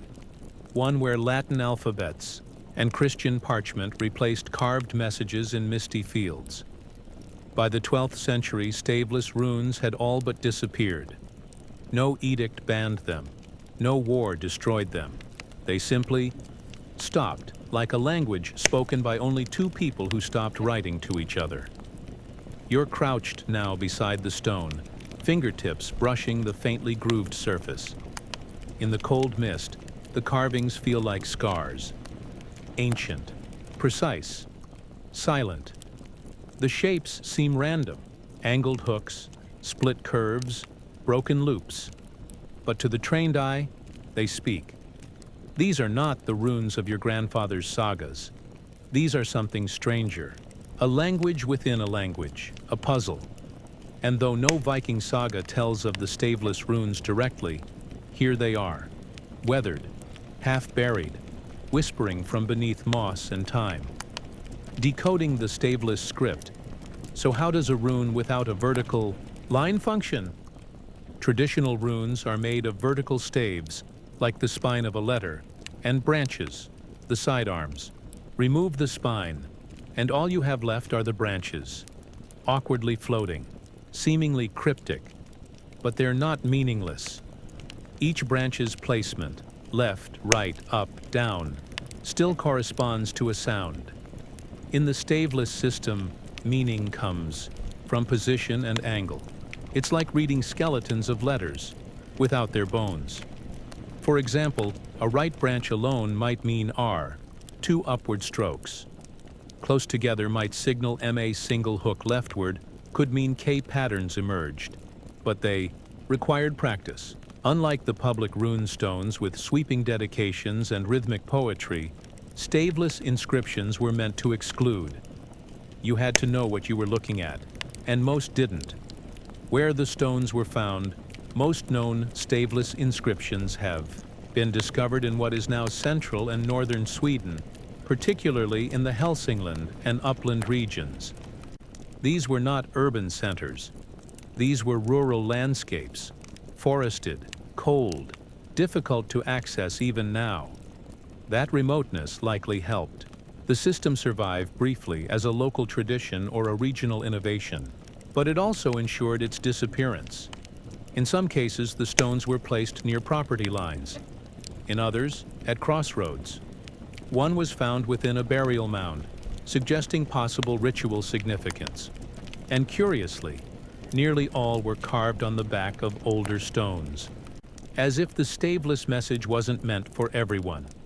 What did the messages say? Some were mundane. This land belongs to Eric, in memory of Bjorn, who died in the east. Others were philosophical. Time eats all things. The strong forget. The stones do not. One particularly strange inscription, only partially decoded, reads, "Do not dig. The eye watches still." Whether it was a joke, a warning, or part of a burial rite is unknown, but it raises an unsettling possibility. Were some of these stones meant to conceal something deeper, ritual or rebellion? The 11th and 12th centuries were a time of spiritual transition in Scandinavia. Pagan beliefs persisted, especially in the countryside, even as Christianity expanded. Some scholars suggest that staveless runes may have functioned as a hidden script for those preserving old beliefs, not necessarily heretical, but private, folk magic, ancestral knowledge. Burial instructions meant to be read by kin, not priests. In this theory, the runes weren't encrypted out of fear, but out of reverence. Only those worthy would understand. It's not unlike monastic ciphers used, later in medieval Europe, layers of secrecy not to obscure blasphemy, but to preserve intimacy. Echoes in other scripts. Interestingly, the staveless concept didn't die entirely. In parts of Scandinavia, especially during the Middle Ages and Renaissance, secret runic scripts reappeared, not publicly, but in notebooks, charms, and coded love letters. These were sometimes called runar or hemliga tecken, secret signs. They preserved the idea of a written code just beyond general understanding. Even in Iceland, grimoires known as galdrabækur, magic books, used simplified runes in spellcasting. Some of their sigils bear eerie resemblance to staveless branches. Were these connected, or merely spiritual descendants? We cannot know. But the similarity suggests that the staveless impulse, the desire to speak plainly to the few, never vanished completely. Why it never took hold, unlike Latin, which offered standardization, or Arabic, which spread with empire, the staveless rune system was too localized, too difficult to teach, too easy to misread. It required both education and secrecy. In a world that was beginning to favor printed clarity, it was a step sideways. As Christianity gained ground, the Latin alphabet became official. Runes in general faded, and the staveless, they were too strange, too slow, too quiet. So they disappeared. You return to the same ridge days later, after the storm. The mist is thicker now. The runestone glistens with rainwater. You kneel again, brush away the moss, and look closer, not just at the markings, but the stone itself. There's something beneath the surface, a second layer perhaps, a weathered line crossing another in a way that wasn't visible before. You realize what you're seeing is not random. You're looking at a message that has waited nearly 1,000 years for someone to notice, and it may not be alone. The undiscovered inscriptions, though the known examples of staveless runes number fewer than 24, archaeologists believe there could be many more, hidden in plain sight. Why? Because without their vertical staves, these inscriptions look like damage, a scraped surface, an idle chisel, wind erosion. Even trained historians have passed them by. In the 1990s, a Norwegian farmer unearthed a stone while clearing a field. He nearly tossed it aside, thinking it was just scratched. But a visiting linguist recognized the pattern: faint, staveless runes, likely carved in the early 1100s. Translation was partial, but haunting. This is the one they could not bury. No context, no signature, just presence. Modern efforts to decode the silence today. A handful of scholars work to document and preserve these cryptic stones. Most of the known examples have been scanned, mapped, and archived using 3D imaging and digital tools. Even so, interpretation is slow. The staveless system has no dictionary, no official key. Each carver may have had his own shorthand or variation. Scholars rely on comparisons, intuition, and, often, educated guesswork. Still, new insights emerge. One stone, long thought to be decorative, was reanalyzed in 2018 and found to read, "He lied, and the sea took him." Again, no name, just drama. Just fragments of a story now too faded to complete. Like most runic inscriptions, staveless messages are rarely declarations. They're confessions, warnings, or whispers. The psychology of hidden writing. Why do humans write in ways they know few can read? The staveless rune system invites this question. Because it's not just about encryption, it's about intent. You carve something secret not because you expect the world to understand, but because you want someone to.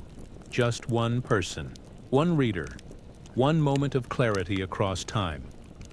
This changes how we think about literacy in the Viking Age. It wasn't always about books or law codes. Sometimes it was about memory, ritual, closure like a prayer left in a crevice. Not for the crowd, for the mountain. Are there messages still waiting? Almost certainly.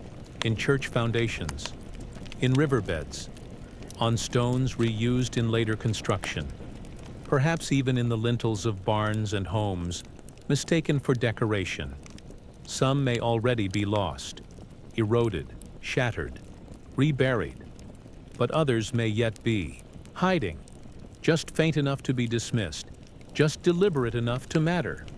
In fact, some scholars believe that one major staveless message is encoded not in stone, but in a manuscript margin. A 13th century Icelandic legal text contains curious marks, hooks, slashes, dashes, too regular to be accidental. No one has translated them yet. The legacy of the forgotten script. The staveless rune system didn't survive.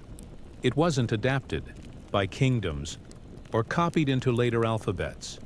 There were no students, no schools, no reforms, but that is precisely what gives it power.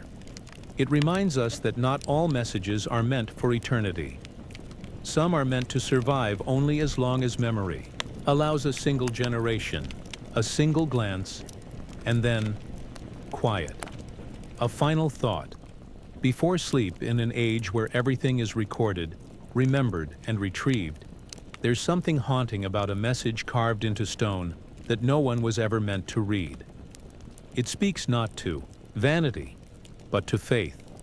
The belief that someone might find it, that someone might care enough to try, and that, perhaps, is the purest form of writing. Not to be famous, not to be known, but to be found. Cairo, year 1082. The air is thick with dust, ink, and tension. You sit cross-legged on a worn reed mat inside a vaulted room of the Diwan al-Rasail, the Bureau of Correspondence. The ceiling above is cracked. The stone floors are cool, despite the midday heat. You are a scribe of the Fatimid Caliphate. Your robe is simple, brown with faded cuffs. A short wooden desk rests in front of you. On it, inkpot, goose feather, paper stack, and 3 letters waiting for reply. To your right, a wicker basket of crumpled scrolls. To your left, a pile of memos, half translated from Greek, Syriac, and Armenian. Somewhere in the next room, a junior official argues over grain weights with a tax assessor. Down the corridor, someone is sobbing softly, either from grief or bureaucracy. In this building, it is often hard to tell the difference. Outside, Cairo teems with life. Merchants haggle over cloth. Water sellers chant. Date syrup simmers in copper pots. The great mosques hum with midday prayer. But in here, time stalls. The letters never stop. The scrolls keep arriving, and no one, it seems, is reading them. The Fatimid administrative machine at its peak. The Fatimid Caliphate, 9909-1171 CE, ruled a vast region stretching across North Africa, parts of the Levant, and the Red Sea coast. It was a Shia dynasty, governing with a strange combination of spiritual authority and deeply entrenched bureaucracy. Cairo, its capital, was a marvel of planning, scholarship, and control. Every aspect of governance was documented: taxes, births, debts, legal rulings, agricultural yields, shipping schedules, marriage contracts, and at the center of it all was an endless stream of writing. The Diwan al-Rasail was not a post office.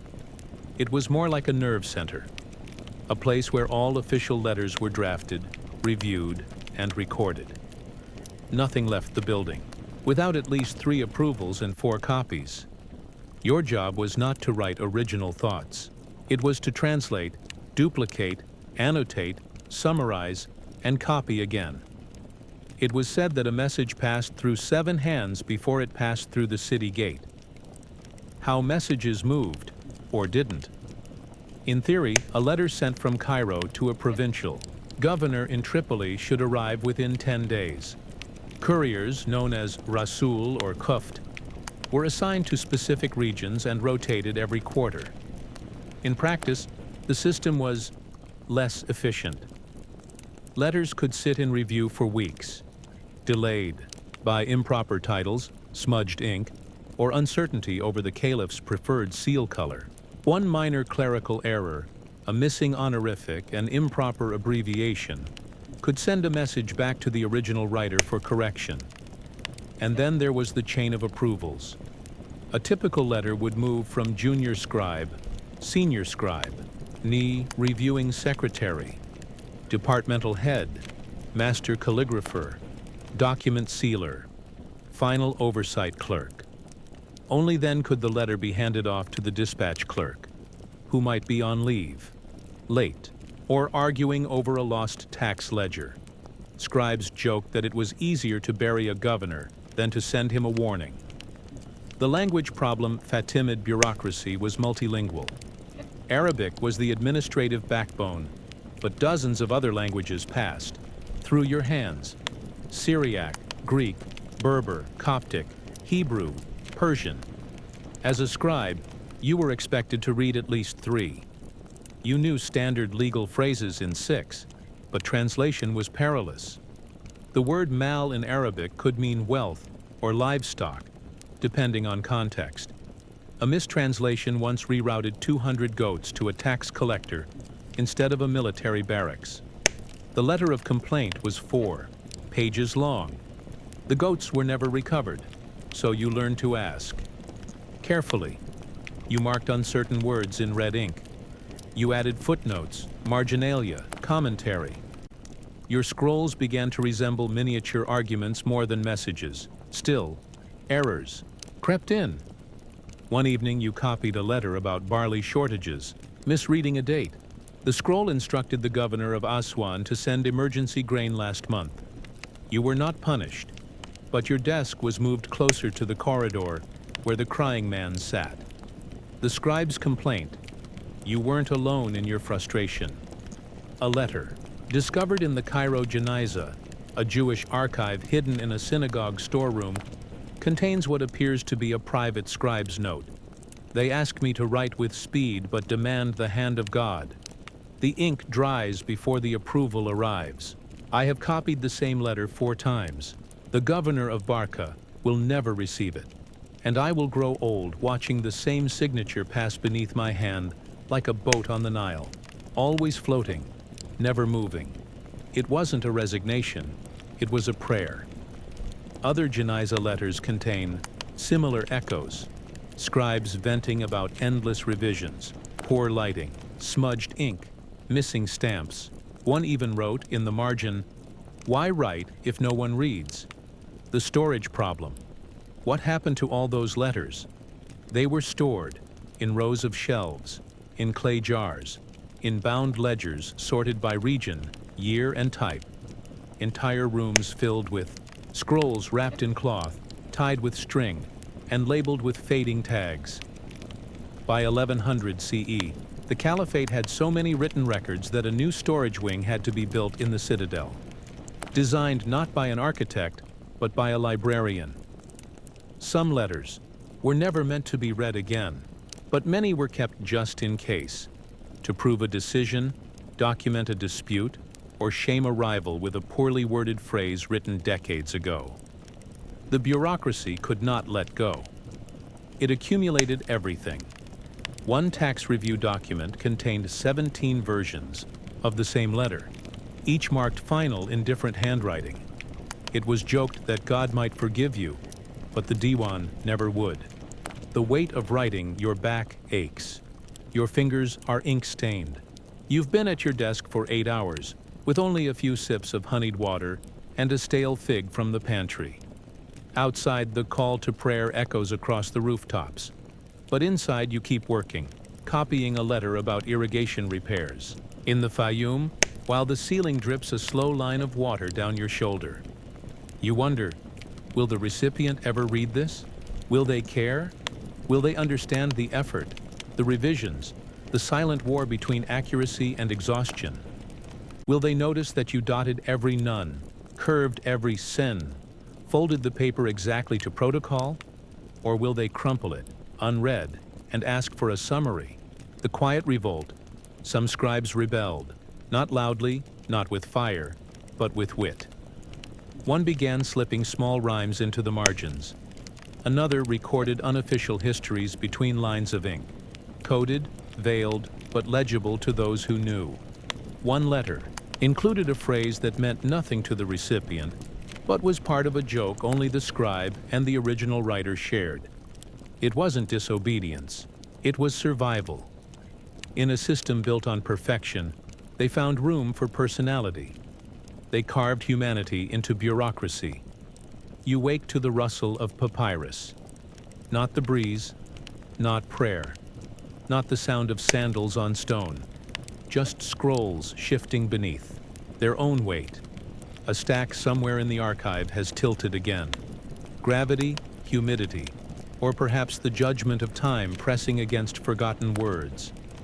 The storeroom smells of dust and ink, and something faintly sour.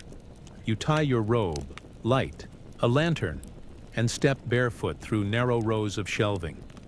Scrolls lean in like tired witnesses. Labels dangle like wilted leaves. You run your finger across a tag. Al-Mamuriya Canal Complaint, year 436 AH. Never read, never replied to, filed, forgotten. There are thousands like it, maybe tens of thousands, stacked from floor to ceiling. The quiet remains of conversations, no one finished. And still, more arrive each day. The archive.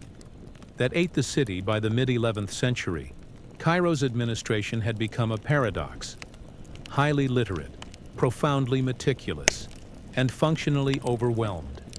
The Fatimid state, once revolutionary in its embrace of record-keeping, had become trapped inside it.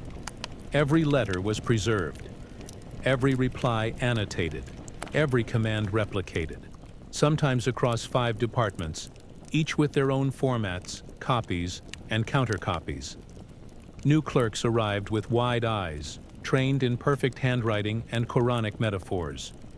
Within weeks, their notes grew rushed, their backs bent, their margins filled with muttered prayers and exhausted doodles. One account tells of a clerk who opened a scroll labeled urgent, delivery pending, dated from the previous caliph's reign. He reportedly laughed for an hour, then resigned. When paper becomes power, why keep it all? Because in Cairo, the written word had power, not just spiritual or administrative, but political. A cleverly worded scroll could embarrass a rival.